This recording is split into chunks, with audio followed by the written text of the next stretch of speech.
Biyaheng Kapitol!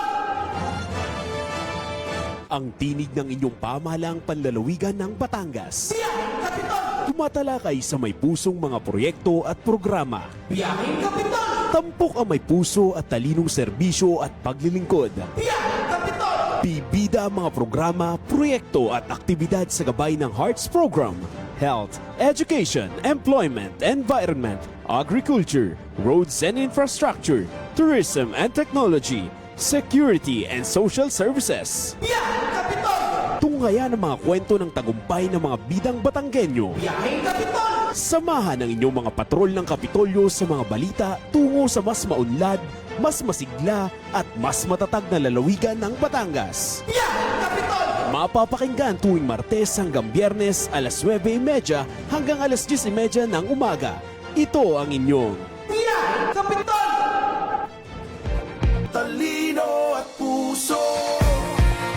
Magandang umaga, Southern Luzon! Ayan, at magandang buhay, lalawigan ng Batangas. Ayan, bagong araw, bagong simula at syempre, bagong pag-asa. Kami po ang inyong mga katuwang sa pagbabalita, handang sumama sa inyong biyahe ngayong umaga saan mang panig na lalawigan. Sa radyo man o online, kami po ang inyong kasama. Dito lamang sa opisyal na programang pangradyo ng pamahalaan panlalawigan ng Batangas, ang inyong Biyaheng Kapitolyo. Magandang umaga, kasamang Crystal. Ayan, hello, good morning naman kasamang Almira. At sa lahat po ng ating mga kabiyahe ngayong araw ng Huwebes. At ngayong araw nga po ay ako munang inyong makakasama sapagkat may mahalaga pong task si kasamang Jane at si Sir Eds po. Kaya naman po ako muna, si kasamang Tala Cabello ng Friday Group ang inyong kasama. Kaya naman po tuloy-tuloy lamang po ang ating pagbiyahe at syempre we are broadcasting live via Facebook live streaming sa ating pong Batangas PIO Facebook page mula po dito sa PIO Media Center sa Kapitolyo. At syempre sa bayan rin nga po tayong napapakinggan ngayon sa himpilang Infinite Radio 102.3 FM at radyo natin 105.5 FM, Padre Garcia. Ayun, maraming salamat kasamang Tala sa Yes, nandito naman tayo. Yan, agarang aksyon sa ngayong umaga sa pag-oo sa akin na kasama kita ngayon sa ating Thursday group. Ayan. Yes, syempre naman. Ayun, at syempre nga po, kasama po natin si Krista. Syempre po, nabati na din po ako ng magandang umaga po sa Infinite Radio 102.3 FM at sa ating po mga kasamahan sa radyo natin 105.5 FM sa Padre Garcia. Magandang umaga po. Salamat po sa inyo pong pagtutok po sa amin ngayong umaga. Ayun. Yes, at isa nga namang maulan at makulimlim na umaga sa ating lahat. At syempre po, para simula naman po ang ating umaga, syempre hihingi po muna tayo ng gabay at patnubay ngayon pong araw.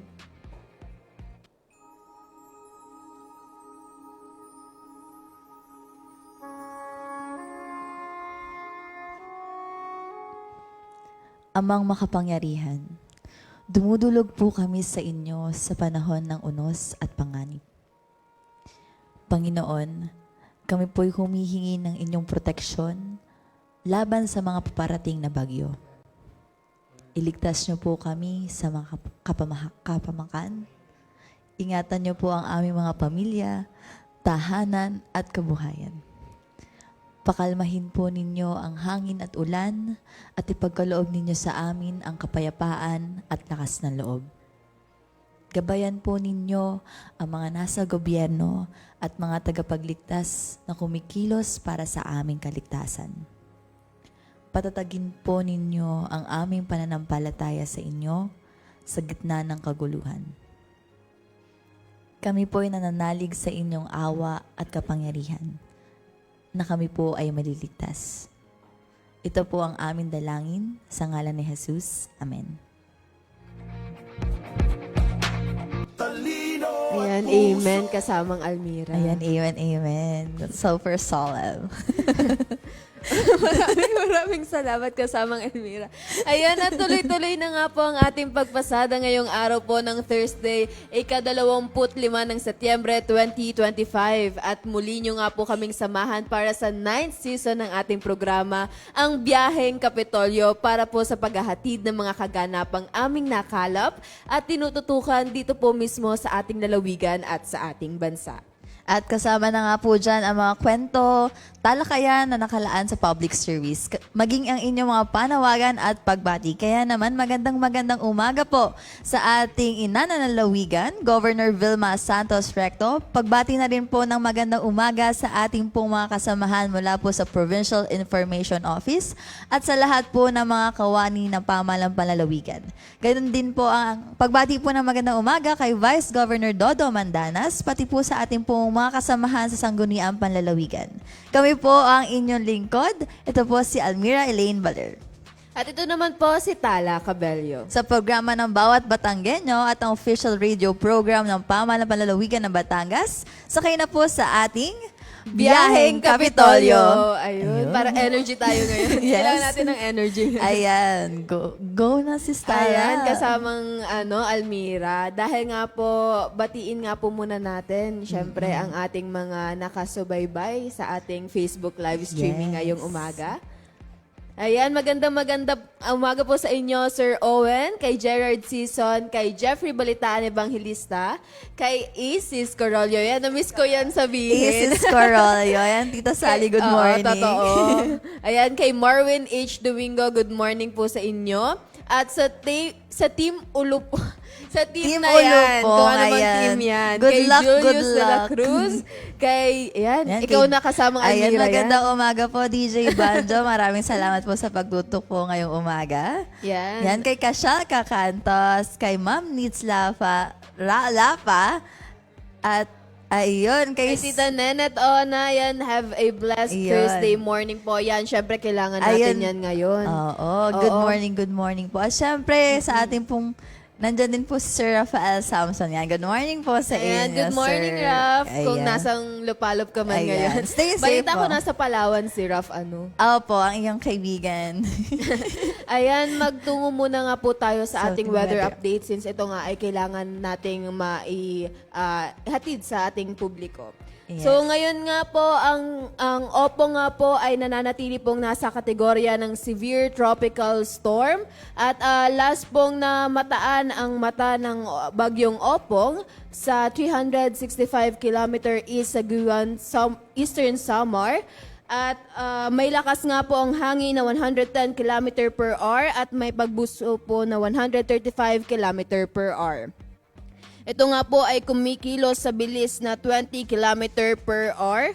At yan, asahan nga po natin na magkakaroon ng pagbugsong pag-ulan at kulog at kidlat na meron pong malakas na hangin dito po sa lalawigan ng Batangas. Ito po ay huling namataan kaninang alas 7 ng umaga. Oo, ayan. At kagabi nga lang ay sobrang lakas ng ulan na talagang bumuhos biglaan eh. Parang tahimik naman kagabi, tapos biglang bumuhos bigla yung ulan. Kaya nga po maging alisto Opo. muna po tayo dahil sa mga susunod po na oras ay magkakaroon pa po kami ng iba pa pong weather updates. Kaya po manatili pong nakatutok sa ating pong Facebook page at syempre sa ating Provincial Disaster Risk and Reduction Management Opo, at Office. saka ang atin nga pong lalawigan po ay nasa kategoryang signal number 1. Yes, Yan. opo. At syempre nga po atin pong napag-usapan na nga po ang ating weather update. Atin naman pong pag-uusapan din syempre ang atin pong emergency preparedness tips kasi nagbabagyuhan na po muli. Kailangan po ay maging alisto po tayong lahat at maging prepared po bago po tayo before, during, and after po ng bagyo. Siyempre, una na nga po na kailangan po nating alamin ang balita ukol sa panahon at mga anunsyo na pangkaligtasan. Siyempre, nandyan na po ang pagtutok po natin kagaya po sa atin pong Facebook page, kagaya po ng Batangas PIO at mga ating pong PDRRMO na Facebook page at syempre po sa ating po mga bayan at mga munisipyo na pages po para po maging updated po tayo every day, every hour at every minute po ay halos po ay nag-a-update naman po ang ating po mga pages. At syempre sunod nga po dyan, alamin po ang plano ng komunidad sa pagbibigay ng babala at paglikas. Kailangan alam din po natin kung ano po ang ating magiging action plan. Pag pinalikas po tayo, saka po tayong action po na pupunta po dun sa ating mga centers. Pangatlo po, suriin ang bahay at kumpunihin ang mga mahina o sirang bahagi nito. Siyempre, i-check po natin kung kalmado po ang atin pong panahon. Pwede po tayong mag-check po sa ating mga bahay-bahay kung may sira po ba tayo or tayo po ay may aayusin pa, ay atin na pong ayusin habang po tila pa at may araw pa. Ang apat po, ihanda po ang ating go bag na naglalaman ng mga pangangailangan ng ating pamilya. Siyempre, nandyan na po ang ating pong gamot, ating first aid, ang ating pong pagkain delata or ready-to-eat food. Pwede din pong biscuit or candy, inuming tubig, flashlight na may ekstrang battery, kandila at posporo, portable radio kung meron po tayo or ating pong cellphone or ating pong power banks. Pwede na din po ayun kung wala po tayong radio. Kumot o mga damit at pito po at whistle para po in case po na tayo po ay sa isang kailangan po ng tulong, ay pwede po tayong mahanap agad ng ating mga rescuers. Ang sunod po, iligtas po ang ating mga alagang hayop sa ligtas na lugar. Siyempre po, wag po nating kakalimutan ang ating pong mga fur babies na ating pong alaga araw-araw. Siyempre, pag po bagyuhan, ay ayun po kapamilya din po natin. Kaya naman po kinakailangan po natin silang iligtas. At panghuli po, kapag inabisuhan na kinaukulan na mabilis na lumikas sa itinakdang evacuation center. Ayan, pag po sinabihan po tayo ng ating mga kinaukulan na lumikas na, ay tayo po ay, kung maaari po ay tayo po ay lumikas na para din po sa ating pong safety, sa ating pong pamilya, at ating pong, kung ready naman po tayo, edi okay naman po ang ating ang ating pong magiging sitwasyon. Ayun. Ayan, kaya nga laging sinasabi, VSR, VSR, yan, Vigilant, Vigilant. Safe, and Disaster Yes. Resilient. Ayan, ang oras nga po sa Kapuluan, 9:47 a.m. na po ng umaga sa amin pong pagbabalik. Atin pong tatalakayin ang National Tourism Month, kung saan nga po makakasama natin ang ating kasamahan mula sa Provincial Tourism and Cultural Affairs Office. Ang atin pong officer in charge, Miss Heidi Castillo, huwag po nating bibitiw at magbabalik lamang po ang inyong Biyaheng Kapitolyo. Mga anak, maghanda tayo ha.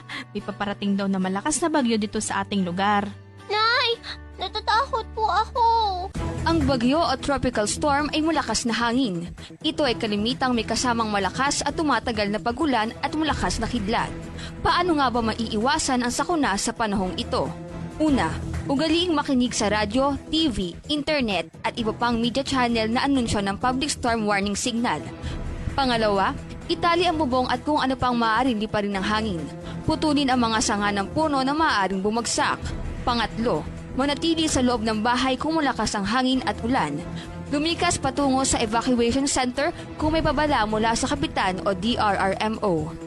Maging listo, sa kamay mo nakasalalay ang kaligtasan mo. Ito ay hatid sa inyo ng Batangas Provincial Disaster Risk Reduction and Management Council at ng himpilang ito.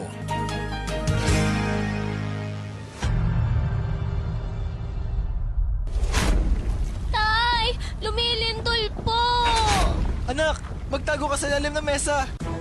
Ang lindol or earthquake ay ang pagginig dulot ng biglang paggalaw ng mga bato sa ilalim ng lupa. Paano maiiwasan ang sakuna sa panahong ito? Una, alamin ang ligtas na lugar sa bahay, paaralan at opisina. Kung lumindol, gawin ang drop, cover and hold. Dumapa sa lupa o sahig. magtago sa ilalim ng matibay na mesa at humawak sa paa nito. Pangalawa, kung nasa labas ng bahay, humanap ng lugar na malayo sa mga gusali, puno, poste ng kuryente at anumang mga bagay na maaaring bumagsak. Pangatlo, manatili sa loob ng bahay hanggang sa matapos ang pagyanig at siguraduhing ligtas ng lumabas ng bahay. At ang huli, bumalik ng bahay kapag may anunsyo na ni DRRMO, kapitan at iba pang lokal na otoridad. Maging listo, sa kamay mo nakasalalay ang kaligtasan mo. Ito ay hatid sa inyo ng Batangas Provincial Disaster Risk Reduction and Management Council at ng himpilang ito. Aray, ano ka namang lamok to? O anak, bakit? Nakagat po kasi ako ng lamok. Naku, huwag ka magpakagat sa lamok. Uso na naman ngayon ng dengue, anak. Lalo na ngayong tag-ulan. Dengue? Ano ka po yung dengue, Nay?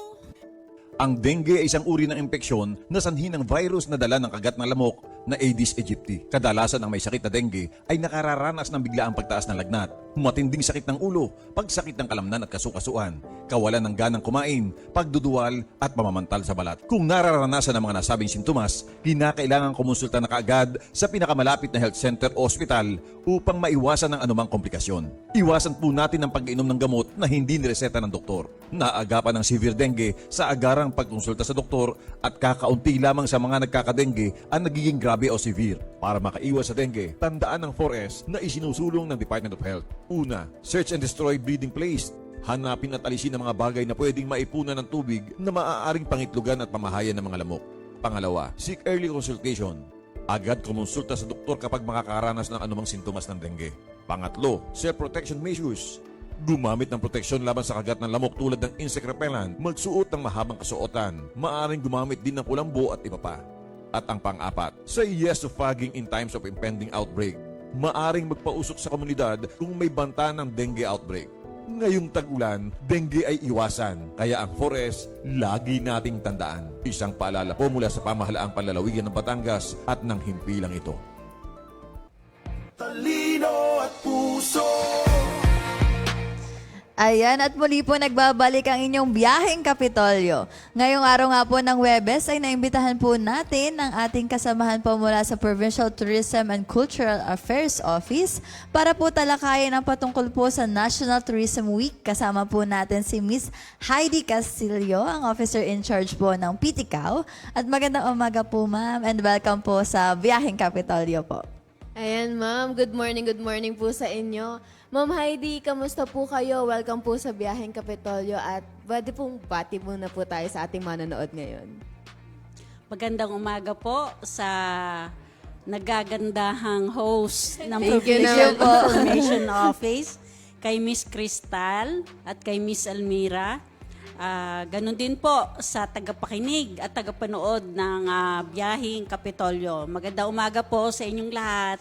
Ayun po. Ngayon nga pong buwan nga po ng Setyembre po, ma'am, ating pong ipinapagdiwang po ang ating pong National Tourism Week. Ano naman po kaya ang tema po nito ngayong taon at ano po ang mensahe po nito? Bilang ang buwan ng Setyembre ay National Tourism Month, meron tayong tema ngayong taon na kung saan ito ay ang Tourism and Sustainable Transformation. Na ang mensahe nito ay kung paano ang turismo ay magiging instrumento para sa positibong pagbabago at kung paano pa ito makatutulong sa pagpapaunlad ng ating ekonomiya. Ayan, ma'am. At sa pagkakaalam ko po, ang slogan po ngayon ay All Here, So Near. Ma'am, bakit po kaya yun ang naging slogan? Bakit po yun ang napili? Batangas All Here, So Near kasi all here. Maituturing na nandito na sa ating lalawigan ang mga maipagmamalaking lugar at destinasyon. At mayaman din ang kultura nating mga Batanggenyo at higit sa lahat ang pagiging warm at pagiging hospitable ang ating mga kababayan. Po, all here nga naman nga po. At ang laking factor po na ang ating pong turismo sa Batangas ay napakayaman. Kaya po, mas maganda po na mas mapag-usapan pa po natin at mas maitampok po natin sa iba pang lugar ang ating pong kultura at ang ating pong mga products. Katulad na nga po ng ating pong pag-dive po, yung Kapeng Barako, ang ating pong diving areas. Ang dami po nating pwedeng mga factors po na mga areas po ng ating pong tourism na maipagmalaki po naman talaga. Ma'am, paano po? Ayun po. Nais ko lang idagdag. Apo. So near dahil napakalapit ng ating lalawigan sa Manila and other key regions. Opo, at saka po pag sinabi pong talagang swimming, ay Batangas po talaga agad. Yes. Kahit gaano po kalayo, ay dinadayo pa rin po tayo ng mga taga-north, kahit saan po, pati mga turista po, ay Batangas po, pa sa swimming ang pinag-usapan. Yes. Tunay nga po na parang sabi nga dito sa slogan, Batangas all here so near. Nandito na lahat sa Batangas, malapit lamang po sa inyo, kaya puntahan na po. Yes. Ayan, at tunay nga pong talagang mayaman tayo sa kultura. At para naman po dito, ano-ano naman nga po yung mga proyekto o aktibidad po na inihanda nyo po ngayong buwan po ng turismo? Unang-una, naging parte ng aming selebrasyon ang Lakbay Batangas, na kung saan ay nag-imbita tayo ng mga local tourists na bisitahin ang ating mga destinasyon sa lalawigan upang higit na kanilang ay makita ang ipinagmamalaki ng ating lalawigan. May natitira pa tayong 2 schedule para sa Lakbay Batangas na kung saan itatapusin ito hanggang katapusan ng Setyembre. Ma'am, baka pwede nyo pong sabihin din po yung schedule natin para malaman po ng ating mga tagapakinig. Okay. Meron tayong eco-tour na kung saan ay ang patutunguhan po nito ay ang bayan ng Balayan at Calatagan. Calatagan. Yes. And the crafty tour na kung saan ay tutungo sa bayan ng Ibaan at San Juan, Batangas. Dahil po doon nga po sa Ibaan ay may habing iba ang tinatawag. Yes. Maganda po siyang, kakaiba din po dahil madami pong natangkilik ngayon, pati po ng mga hobby, ng mga traditional Lalo po ngayon, na mga dahil po suot. tayo ay required na Yes. magsuot tayo ng ating mga Filipiniana at sadyang tunay na likas at mayaman ang Ibaan sa ganong klase po ng mga produkto. Yes. At sa dami nga po ng ating pong mga projects, ng ating mga na related po sa ating pong tourism, ating pong culture, paano naman po ninyo hinihikayat ang ating pong mga lokal na mamamayan na makibahagi po sa ating pong mga aktibidad na ito? Bago ko sagutin ang iyong katanungan, nais ko muna ding idagdag ang aming ginagawang promotional strategy. Sa nalalapit na September 26, bukas na ito. Yes po. Hanggang linggo, September 28, ang ating lalawigan ay sasali sa isang travel expo na gaganapin sa SM Mega Mall. So ito po ay magsisimula ng alas 10 ng umaga hanggang alas 9 ng gabi. So mall hours po. Opo. Annual po itong ginaganap. Ano po, ma'am? Unang pagkakataon na Okay tayo po. ay sasali Okay dito po. sa Expo One mismo. Click Travel Expo. Nung mga nakaraang taon ay ang ating sinasalihan ay ang Philippine Travel Mart okay na po. ginaganap din tuwing buwan ng Setyembre sa SMX Convention Center sa MOA. Ngayon po ay iba naman po ang Venue. ang venue. Nasasalihan ng ating lalawigan. Okay po. Yes, kasama Tamang- Ayun. Parang may sinabi ka pa kung paano hihikayatin Ayan mo po, ba ma'am. dun? Paano po, mas mahihikayat pa po ang ating pong mga lokal na mamamayan na makibahagi po sa aktibidad. Okay. So, ang ating Opo, bukod po sa ating mga social media accounts po, Opo. ano pa po kaya yung ginagawa po ng atin pong departamento para po mahikayat po ang ating mga publiko po sa Batangas? Siyempre po, meron tayong TikTok at Ayun, oo. Instagram. Oo.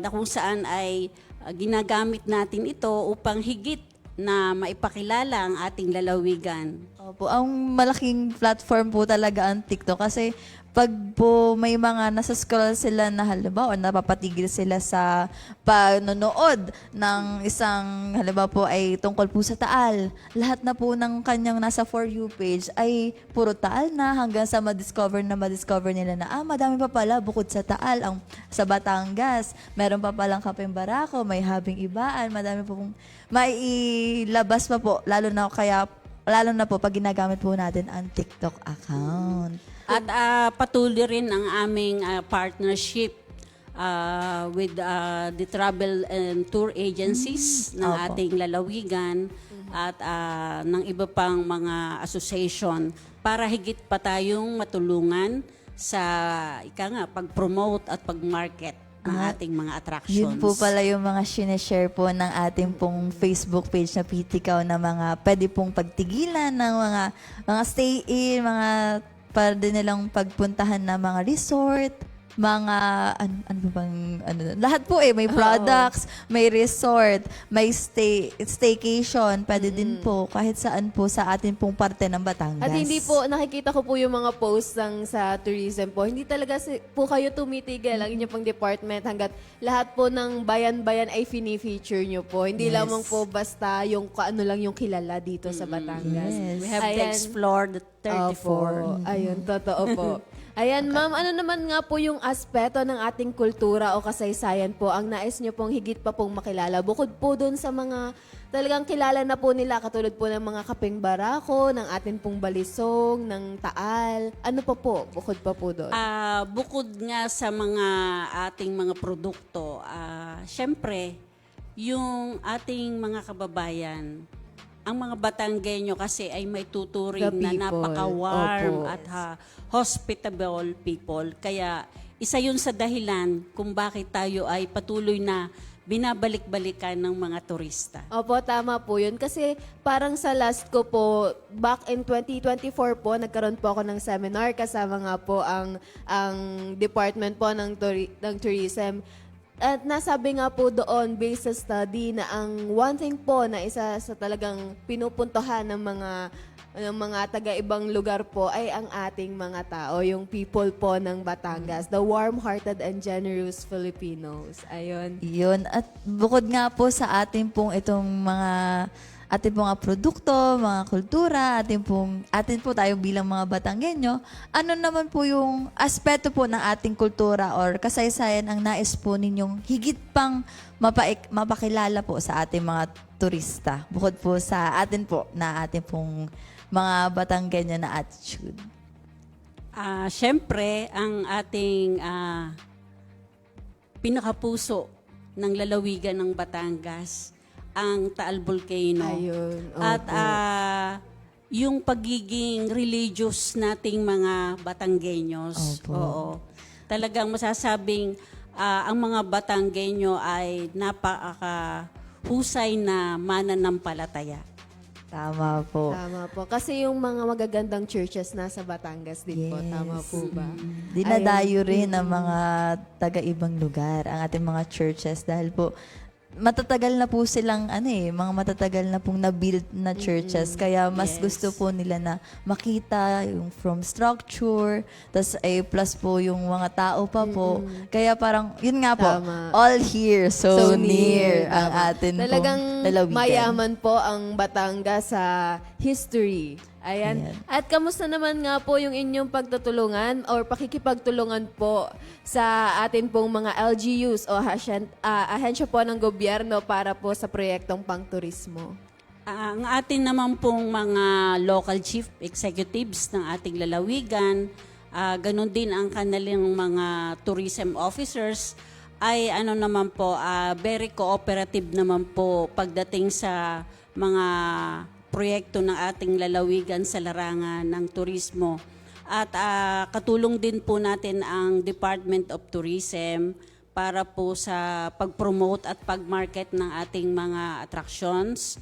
At sa katunayan po ay continuous po ang kanilang ibinibigay na mga skills training para sa ating mga tourism workers at tourism stakeholders at patuloy pa rin ang kanilang mga pagbababa ng proyekto kung papaano po lalo pa nating mapapaigting o mapapalawak ang pag-market at Opo. pag-promote ng ating lalawigan. Opo. May na-experience pa po ba kayong hamon, ma'am, sa pagdating po Challenges, sa atin opo. pong tourism? Siyempre, hindi naman na nawawala ang yung mga ganyang hamon. At sa pagdagsa ng turista sa ating lalawigan, siyempre ay hindi maiiwasan na may mga basura silang naiiwan dito sa ating lalawigan. Pero kami sa aming tanggapan ay patuloy ang aming ginagawang pagbibigay ng kasanayan sa ating mga tourism establishments kung papaano yung proper waste management. Kailangan natin talagang i-implement yung waste segregation. At ito ay ginagawa namin siyempre sa tulong din ng ating Provincial Environment and Natural Resources Office na pinangungunahan ni Ma'am Mabic Esmas. Opo. Totoo naman nga po na sa pagdami nga po na natangkilik po sa atin pong lalawigan, ay nadami din nga naman po ang atin pong mga basura. Atin po, na hindi maiiwasan ng iba.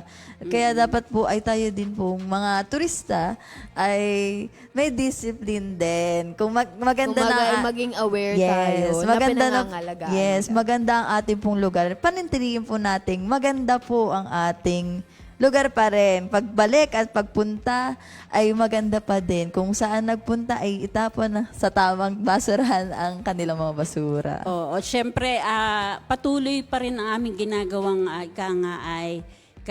kampanya sa ating mga kababayan din at sa mga turista na huwag nating abusuhin ang ating Tama po, kalikasan. opo. Ano?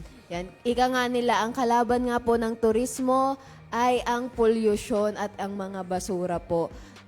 Napakaganda ng lugar, pero pag makalat, parang nakakawala ng gana pumunta. Ayan, kaya nga po parang nung last time nga lamang po, nagkaroon po tayo ng coastal clean-up. Tama po ba, kasama nga po. At pinangunahan nga po ito ng ENRO kung saan nga po pumunta sa mga bayan-bayan para nga po maglinis at magtanggal po ng basura sa atin pong lalawigan ng Batangas. Yan ma'am, ano naman nga po kaya yung sunod nyong hakbang upang mas pag-ibayuhin pa po ang turismo sa atin pong lalawigan? At ano pa po yung mga prioridad nyo po para po makamit nga ang ating sustainable tourism? Sa ngayon, ang aming tanggapan ay kasalukuyang naghahanda para sa ating pagdiriwang ng 444th Foundation Day na gaganapin sa buwan ng Disyembre. At Opo. may mga ilang activities tayo na nakalinya.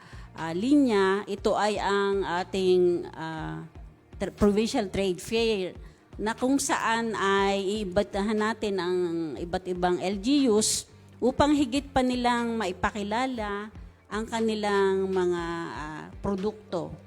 At ganun din, magkakaroon din tayo ng isang musical theater play. Ayun, talagang aabangan natin yan sa Kaabang-abang po December. yun, ma. Na ang tema nito ay may kaugnayan sa ating Batangas history. At nais din nating imbitahan ang Philippine Harmonic Orchestra. At syempre, ang pinaka-highlight nito ay ang December 8 na kung saan ito yung petsa ng pagkakatatag ng lalawigan.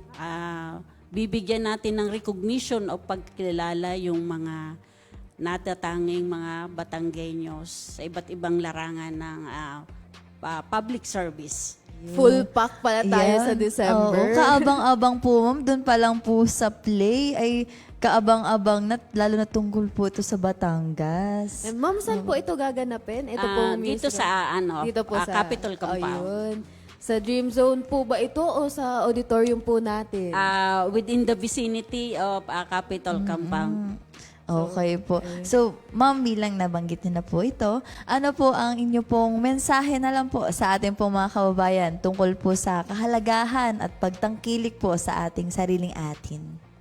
Sa atin pong mga kababayan, nais ko pong kayong ika nga po ay anyayahan na bisitahin po ang ating magagandang lugar sa ating lalawigan. Ika nga po, bago po tayo pumunta doon sa ibang probinsya o sa ibang bansa, ay yun muna pong sariling atin. Ika nga, wag po tayong maging dayuhan sa sariling bayan. Ayun, tama Opo, po. at sa dami nga Tangkilikin ng sariling atin, di ba? Kasi sino ba naman magtutulungan kundi tayong mga Batanggenyo lamang po. Tama. Ayun, ma'am, eto, bago po tayo magtapos, parang may sunod po pa akong question sa inyo. Ano pong meron ang Batangas sa iba pa pong mga lugar? Ano po ang uniqueness ng Batangas, ang distinctness ng Batangas na may pagmamalaki nyo po? Kung meron po kayong pupuntahang lugar, produkto, na isa lamang po, ano po yun? Pag sinabi kasing Batangas, talagang ang una talagang maiisip natin yung ating sun and beach. At syempre, yung ating faith tourism dito sa Opo. ating lalawigan. At yun nga, kilala syempre ang Padre Pio as the national shrine. Opo, Yes. yes. And ang ating Taal Basilica, the oldest Catholic Church in Asia. Ayun. At Ayun, syempre, yung ating ipinagmamalaking diving sites dito sa Totoo. ating lalawigan. Ma'am, nakapag-dive na po ba tayo? Balak po namin yan kasamang Diving po Almira. opo. Opo, sa Mabini, di ba? Hayaan nyo. At sa susunod naming mga location shoot, ay iimbitahan namin ang inyong Ay, sige po. tanggapan Sana para makasama din namin maging kayo. parte ng ating promotion and Opo, marketing. igagrab po namin ang opportunity po, ma'am. Kahit saan po, kahit lumusong po kami sa pinakailalim para makita ang coral reefs ng Batangas, ay kami po susulong. Ayun po. Ayan, ma'am. Oras nga po natin, 10:11 a.m. na po ng umaga. Ma'am, bago po tayo magtapos, baka po may gusto pa po kayong sabihin, i-anunsyo po sa atin. Nasa inyo na po ang pagkakataon. Nais ko magpasalamat syempre sa tanggapan ng Provincial Information Office sa pangunguna ni Miss Katsi Catalan sa pag-imbita sa aming tanggapan ngayong araw bilang maging bahagi ng inyong programang Biyaheng Kapitolyo.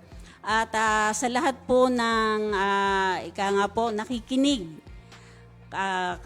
kayo po ay bumisita sa aming Travel Sale Expo sa September 26 to 28. At bagaman po at medyo malayo pa, Apo. ay huwag po kayong mag-atubili na makilahok at makisali sa gagawin nating selebrasyon para po sa pagdiriwang ng 444 Foundation Day ng ating lalawigan. Marami pong salamat. Maraming salamat po, Ma'am Heidi Castillo po ng PTCAO, ang ating pong officer in charge. At ayun nga, sabi po ni Ma'am, Batangas all here so near. At speaking of tourism campaign, ating pong patunghayan ang isang audio-visual presentation na nagpapakita po ng angking ganda ng Batangas. Dahil dito, all here so near. Magbabalik po ang inyong Biyaheng Kapitolyo. Batangas, a land of strength, of heritage, of wonder, where culture meets nature, where every journey tells a story. Breathtaking, a flavor bold and rich, rooted in our land and heritage. It awakens the senses and carries the warmth of Batangueños with every sip. Aura, A natural wonder that rises with quiet strength from the heart of the waters. It is a symbol of Batangas. Mystical, defining, and unforgettable. Tradition. Handed down through generations, living on in every balisong carefully made. More than a blade, it carries the artistry, skill, and pride of Batangueños. Ancestry. A heritage of faith and history, where every stone holds a story that endures. A timeless monument of devotion, drawing visitors into its enduring beauty and cultural depth.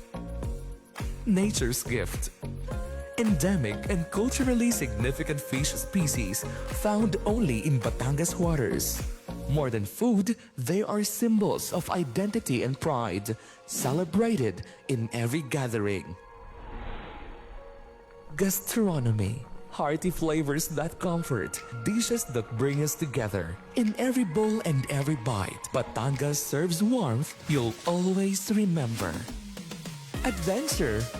Shores and coasts that invite discovery. From peaceful escapes to exciting journeys, Batangas is your gateway to the sea. Sanctuary.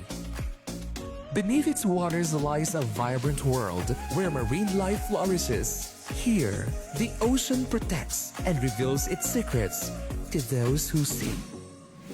Batangas is not just a place, it is an experience, a journey through heritage, nature, artistry, history, flavor, adventure, and wonder. Batangas is where every story lives. All here, so near.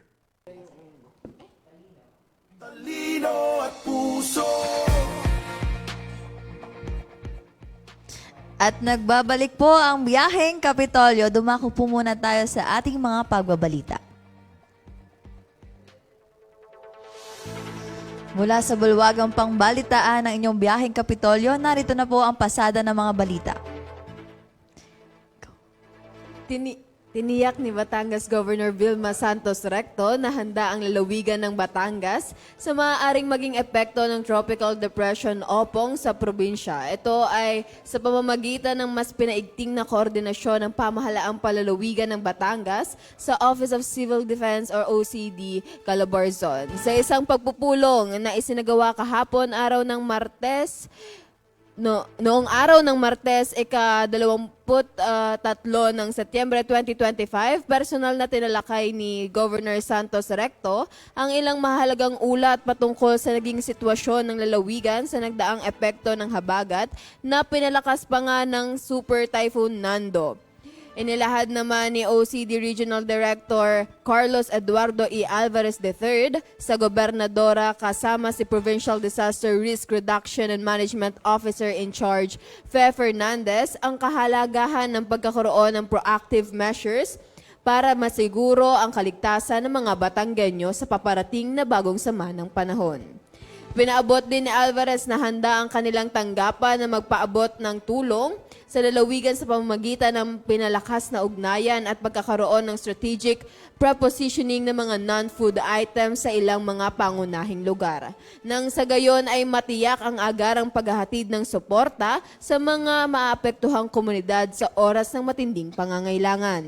Samantala, bilang pagtalima sa tagubilin ni Governor Vilma Santos Recto sa pagkakaroon ng isang vigilant, safe, and disaster-resilient communities, kasalukuyang nag-convene ngayong araw po ng Huwebes, ika-25 ng Setyembre 2025 sa Kapitolyo ng Batangas, ang mga miyembro ng Provincial Disaster Risk Reduction and Management Council o PDRRMC para sa gagawing paghahanda ng inaasahang epekto na dala ng Severe Tropical Storm o STS Opong sa South Luzon area kung saan kabilang ang lalawigan ng Batangas. Sentro ng nagpapatuloy ng talakayan ang paglalatag ng response plan para sa lalawigan. Kabilang sa nakikiisa sa PDRRMC meeting ang mga local DRRM officers and representatives, uniform services, national agencies na may kinalaman sa relief response efforts at mga frontline officers ng pamahalaan ng lalawigan ng Batangas. Samantala, nagtipon-tipon ng mga kawani na pamahalaang palalawigan ng Batangas upang magbigay pugay sa bandila ng Pilipinas noong ika-23 ng Setyembre 2025 na ginanap sa Dream Zone Capitol Compound, Batangas City. Naging sentro ng mensahe ni Governor Vilma Santos Recto ang patuloy na pagpapatupad ng programang naglalayong maihatid ang tapat, mahusay at maaasahang serbisyo publiko para sa ikauunlad at ikabubuti ng mga Batanggenyo. Gayon din ang pasasalamat ng gobernadora sa mga departamento at empleyado na walang sawang naglilingkod upang magbigay ng kasiyahan at tulong sa lalawigan. Upang lalong mapalakas ang turismo sa lalawigan ng Batangas, inilungsad ng Provincial Tourism and Cultural Affairs Office o PTCAO ang inisyatibo ni Governor Vilma Santos Recto ang new tourism brand and campaign na Batangas All Here, So Near. Ito ay kasabay sa pagdiriwang ng National Tourism Week sa ilalim ng temang Tourism and Sustainable Transformation. Ngayong huling linggo po yan ng Setyembre 2025, ibinahagi ng PTCAO na muling kinilala ng lalawigan bilang top 3 sa nangungunang tourist destination sa bansa noong 2024. Ito ay base sa Regional Travelers Report ng Department of Tourism o DOT kung saan top 1 pagdating sa tourist arrivals ang Calabarzon. Samantala, formal na ring ipinakilala si Mr. Luis Manzano bilang bagong tourism ambassador sa pamamagitan ng isang diving campaign na nagpakita sa ganda ng Mabini, Batangas. Kasamang nakiisa sa launching ang local tourism officers na tumanggap ng mga brand kits na magagamit sa pag-promote ng tourism destinations sa mga lokal na pamahalaan. At kaugnay nga po nito, ayun, next po. Ayan, binigyang pagkilala naman ng pamahalaang panlalawigan ng Batangas sa pangunguna ni Governor Vilma Santos Recto ang mga atleta na nagkamit ng karangalan sa kakatapos lamang na Manila Jiu-Jitsu Festival na ginanap nga po noong Agosto 23, 2025 sa Festival Mall, Alabang. Tumanggap nga ng sertipiko at cash incentive ang mga gold medalists na sina Zian Fritz Marshall at Prince Chico. Habang silver medalist naman sina Tiffany Claire Gamilla at Kini Tikes at nagkamit naman ng bronze medal sina Zach Nathan Gamilla, Noah Khan at PCPL Gerwin Gamilla ng Philippine National Police. Ang paggawad nga po ay naisagawa sa pangangasiwa ng Provincial Assistance for Community Development o PACD. Samantala, pinangunahan naman ni Governor Vilma Santos Recto ang isang pagpupulong kasama ang Provincial Tourism and Cultural Affairs Office o PTCAO at mga local tourism officers sa lalawigan ng Batangas noon pong September 23, 2025 sa People's Mansion, Capitol Compound, Batangas City. Ang nasabing pagpupulong ay upang balangkasin ang mga plano para sa lalo pang pagpapalakas ng turismo sa lalawigan na inaasahang makagawa ng mga oportunidad sa trabaho at kabuhayan para sa mga Batanggenyo. Ayan, samantala, nagkaroon naman ng courtesy meeting noong ika-September 23, 2025 ang Provincial Tourism and Cultural Affairs Office at mga lokal na opisyal na turismo kay Governor Vilma Santos Recto. Layunin ng pulong na ito na ipresenta ang kasalukuyang inisyatibo sa turismo at talakayin ang mga estratehikong hakbang upang mas mapalakas ang posisyon ng Batangas bilang isa sa mga pangunahing destinasyon sa bansa. Bilang isa nga sa pangunahing bahagi ng Hearts Program, mahalaga nga po ang papel ng turismo sa pagbibigay ng trabaho at paglago ng ekonomiya sa lalawigan. Ipinakita naman ng pagtutulungang ito ang pangako ng Batangas sa sustainable development na tunay na kapaki-pakinabang sa mga komunidad sa buong lalawigan.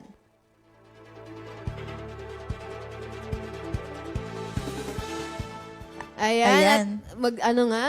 Para naman po sa ating po mga anunsyo mula po sa Batalek 2 Area 1, sa araw naman po ng Biyernes, September 26, 2025, mula po alas 8 ng umaga hanggang alas 4 ng hapon, ay makakaranas din po ng pagkawala ng kuryente ang munisipalidad ng San Jose. Partikular na po ang Sitio Canal, Maralit hanggang Judge Pasha at ang Bigain First. Ito po ay sa kadahilan ng magsasagawa po sila ng row clearing and upgrading of secondary line. At sa darating naman pong Sabado, September 27 mula po alas 8 ng umaga hanggang alas 3 ng hapon ay makakaranas din ng power interruption ang munisipalidad ng San Jose, partikular na po ang sitio Camarin at Lalayat. Ito po ay sa kadahilan na magsasagawa po sila ng row clearing operations. Ang pagsagawa po ng mga scheduled power interruption ay para po sa mas maayos at magandang daloy ng serbisyo ng kuryente. Ipinapaabot po ng Meralco at ng Batelec ang kanilang paghingi ng paumanhin at pangunawa. Maraming salamat po. Ayan, at tayo po munang ang oras po natin, 10:24 a.m. po ng umaga. Ayan, babati po muna tayo sa atin po mga nakatutok pa po sa atin ngayong umaga.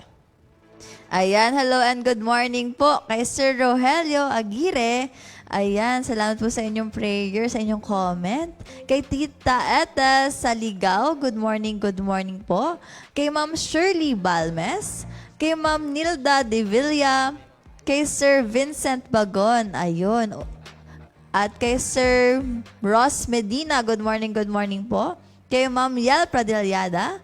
Kay Ma'am Vane Carmona Dilay, good morning po. Kay Sir Mark Leo Gonda at kay Kim Calabio. Ayun. Good morning po. Siyempre, binabati ko na din po ang aking parents, sa aking mami. Hello po, Mami Adora. Kay Daddy Efren, sa aking pong kapatid, at sa aking pong pinsan. Hello and stay safe po dyan. Sa aking pong Tita Melissa. Good morning, Tita. And ingat po kayo dyan sa Israel. Baka po may babatiin ka, kasamantala? Ayan. Magandang umaga pa rin nga po syempre sa ating mga nakatutok ngayong umaga. At syempre kasamang Almira, sa aking family dyan, at sa aking mga kasamahan po dito sa PIO. Ayan, bago nga po tayo, pag-usapan nga muna natin yung mga naging walang pasok nga po nitong magtungo po muna tayo sa Coast Guard Station ng Batangas dahil nagkaroon po sila ng suspension po ngayong araw. Yes. Dahil nga po sa masamang panahon. Ngayon, ayan nga po, ang Batangas nga daw po ay temporarily suspended as of 8 a.m. ngayong umaga. Ito nga po ay in relation to published tropical cyclone Bulletin number 8 issued by the Philippine Atmospheric, Geophysical and Astronomical Services Administration o yun nga pong PAG-ASA. Ayun. Ngayon nga po. Yes, Ayan. kasamang Almira? Yes, tuloy kasamang Tala. Ayan. May sasabihin ka ba? Nananatili nga po tayong nasa signal number 1 Ayan. at iintayin nga lang po natin ang iba pa pong updates mula sa PAG-ASA para po patuloy po. Kaya patuloy po kayong tumutok lamang dito sa aming page at syempre dito po sa ating biyaheng Kapitolyo. At yan, yung mga walang pasok kasama Almira. Ito na ang iniintay ng mga bata ngayon. Ang hashtag walang pasok sa mga bayan po na aming babanggitin. San Jose, no face-to-face classes po. Cuenca, Alitagtag, Padre Garcia, Lian, San Pascual, Calatagan, Bawan, Ibaan, Lubo, San Juan, Agoncillo, Laurel, Santo Tomas City, Batangas City, Calaca City, Tanawan City, Rosario, Tingloy, Mabini, Tuwi, Mataas na Kahoy, Malvar, Santa Teresita, San Luis, Balayan, Lemery, Taal, San Nicolas, Taysan, Talisay at ang Lipa City. Ayan po, no face-to-face classes po tayo.